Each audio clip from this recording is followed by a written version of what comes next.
Revelation chapter 6, verse 6.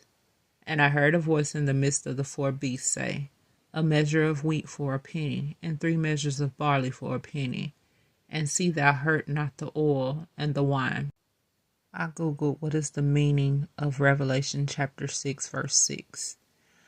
Revelation 6, verse 6 describes a period of severe famine and economic hardship symbolized by the third horseman on a black horse.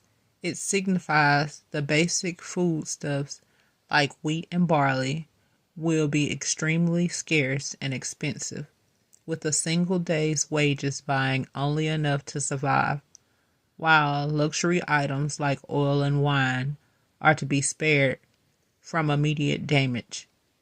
This passage highlights the devastation of scarcity that follows war and represents a time of extreme poverty and hunger. Famine and economic collapse. The verse points to a catastrophic famine where basic necessities become incredibly expensive. A single day's wage of Darius would buy only enough wheat to survive for one person or enough barley to feed 3. Scarcity versus abundance. The command to do not damage the oil and the wine is notable. This could be interpreted in several ways.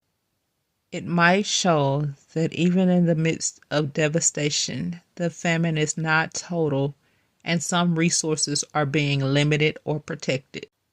It could signify that the worst impact is on the staples of life, while the more luxurious items are preserved, possibly indicating that the wealthy may be less affected than the poor. Context of the 4 horsemen. This verse is part of the seals of the book of Revelation and follows the red horse of war. The black horse of famine represents the devastating consequences that arise from widespread conflict, bringing about extreme scarcity and death.